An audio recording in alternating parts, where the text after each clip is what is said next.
ดีพี่น้องสวัสดีทุกคนเมื่อนี้พาพี่น้องมาเบิ่งงานบุญบังไฟลาดอยู่บ้านทาโพ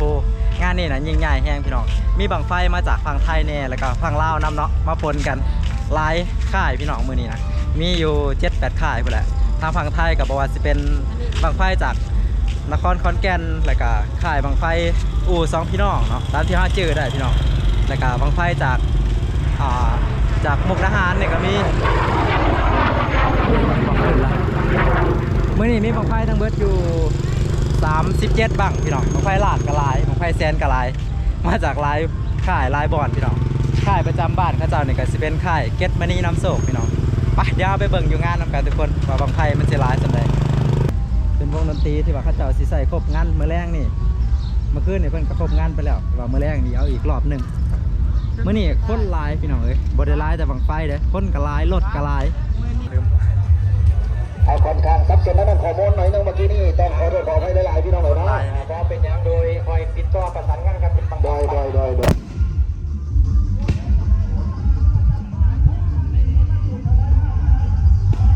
ปีนี้มีหลายฐาน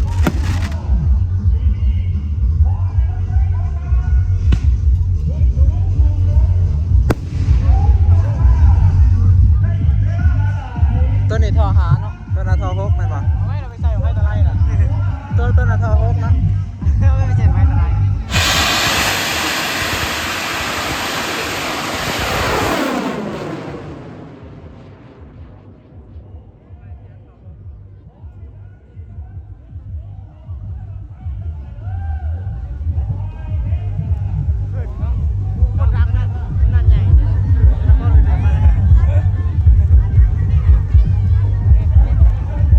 ต้นน่ะสิแม่นบังไฟ10 ล้านต้นน่ะ พวกกูอ่ะพูดว่าอยากเป็นซาวลาดพวก เครื่องบิน จะบัง3 2 3 อ๋อบังไฟล้านทอ8เนาะตัวนี้จากค่ายนครขอนแก่นตัวนี้ก็ทอ8คือกันเนาะปีนี้บังไฟล้านหลายพี่น้องอยู่นี่มีอยู่3บังเนาะนี่แล้วกันนี่จากค่ายนครขอนแก่นค่ายเดียวกันครับที่ว่าเพิ่นจูดบังไฟล้านอยู่นะห้อยปังพี่น้อง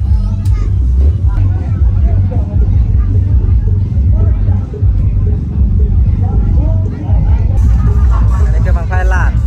ค่ายเพชรมณีน้ำโศกเป็นค่ายจากบ้านทาโพเองบังไฟล้านทอ8เนาะค่ายเพชรมณี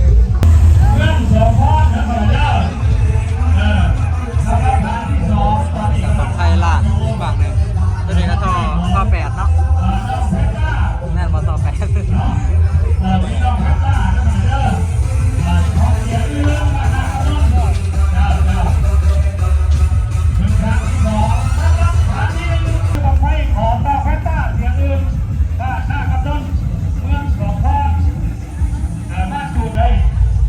บังไฟปีนี้ร้ายแห้งอันนี้พี่น้อง สังเกตได้อยู่เต้นปุ๊บสุดไปเลยมีแต่บังไฟแซนบังไฟลาด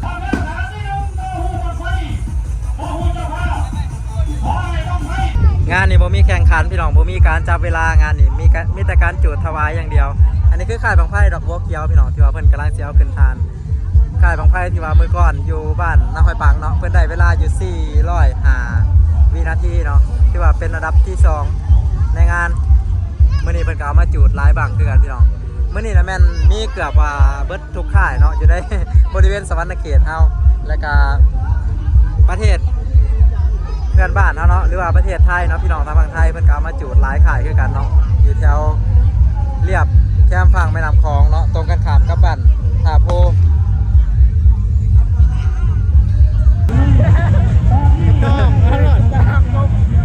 ปูมาแย่ไข่มดแดงก็มีเขาก็ต้องได้200บ่ได้พวกเขาก็ต้องนะได้200ก็คุ้มแล้วเนาะ200ก็แสนปลาย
ผู้ได้รับบาดเจ็บบ่ฮู้ว่าบังไฟค่ายใดพี่น้อง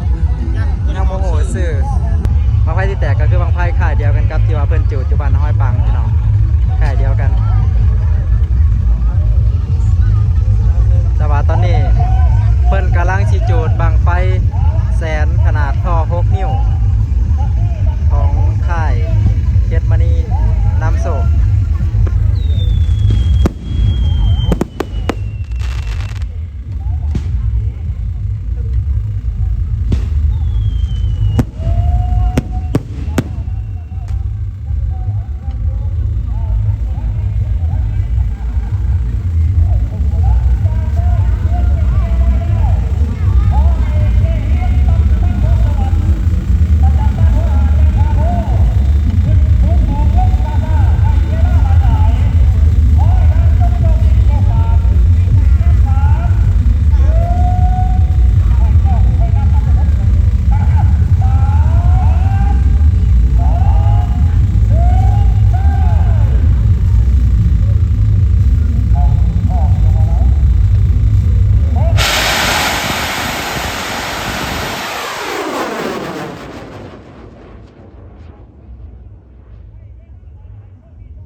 เป็นบังแรกของงานนี้พี่น้องบังไฟล้านมีทั้งเพื่ออยู่หาบังเนาะแต่ว่าบังนี่เป็นบังแรกเนาะที่ว่ากำลังเตรียมเสียเอาขึ้นฐานจุด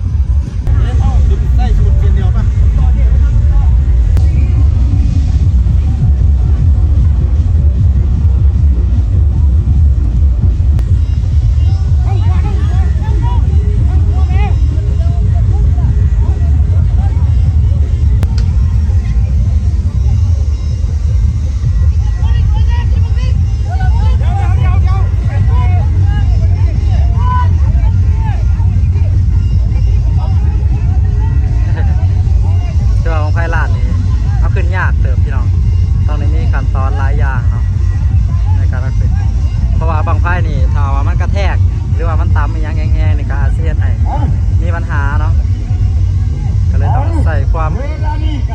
ทุลักทุเล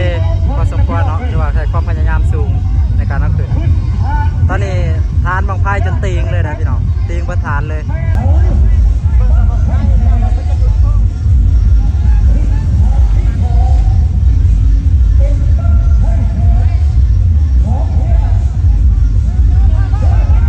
มันก็โยกแต่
สีชมพูพี่น้องบางนี้ สองหุ่น กำลังเอาขึ้นฐานกลางฐานที่ว่าสูง โต ที่สุด งามหลายเห็นอยู่ค่ะ เอามาลุ้นเบิ่งบังไทยลานสีชมพูบังสุดท้ายนี่นะพี่น้องหลังจากบังไทยบังนี้ทะยานขึ้นสู่ท้องฟ้า คือสี เอากับสิพาพี่น้องเดินทางกลับแล้วพี่น้องเพราะว่าตอนนี้ตะเวนใกล้รับขอบฟ้าแล้วเริ่มสิบ่มีแสงสว่างแล้วเพื่อแล้วบางนี่ก็อาจสิมืดพุ่นแล้วพี่น้อง บังไฟคงผักได้แต่ตัวสีชมพูนะ บางไฟมีความหักเนาะบางไฟหมื่นแตกพี่น้อง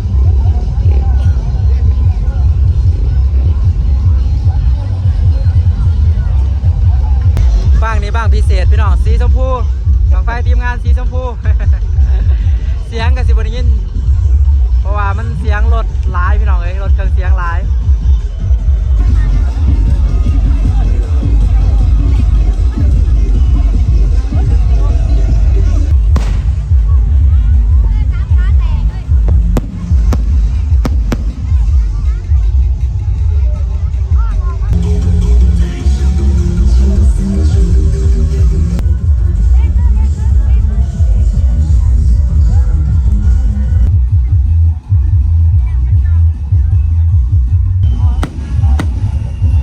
ค่ำเลยสีผู้งามเลย คนงามกลางคืนนะ แม่นยัง โอ้จะหมดงามเลย เบิ่งผู้กันนี่ตัวนี้มีแต่เสียงฟังไพลานสีชมพูพี่น้อง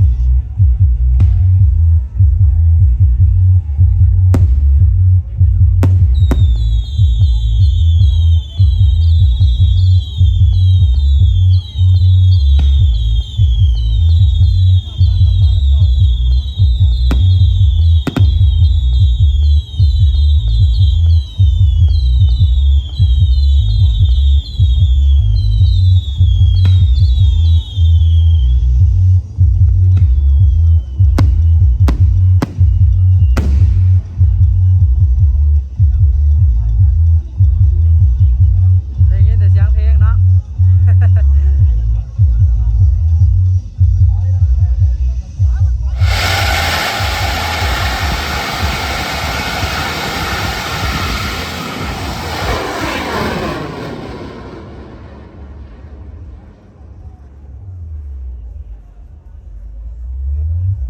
ขึ้นไปสุดยอดอันนี้พี่น้องขึ้นไปสุดยอดแล้วครับโอ้บัดนี้ก็ขึ้นสูงอันนี้ไปล้านพี่น้องเหลือ2บางสุดท้ายแต่ว่าบางนี้โบแมนบางสุดท้ายเป็นบางเกือบสุดท้ายแต่โบแมนสุดท้ายเป็นบางสุดท้ายของนครขอนแก่นเนาะ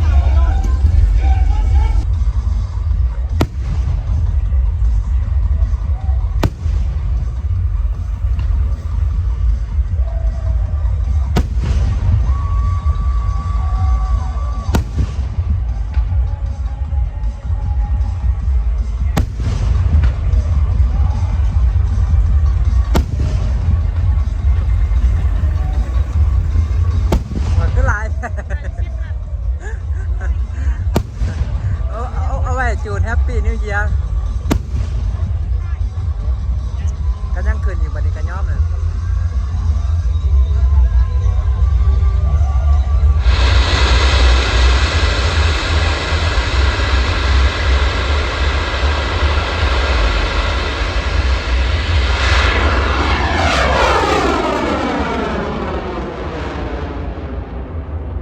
สุดยอดเลยบังไพลานแต่ละบัง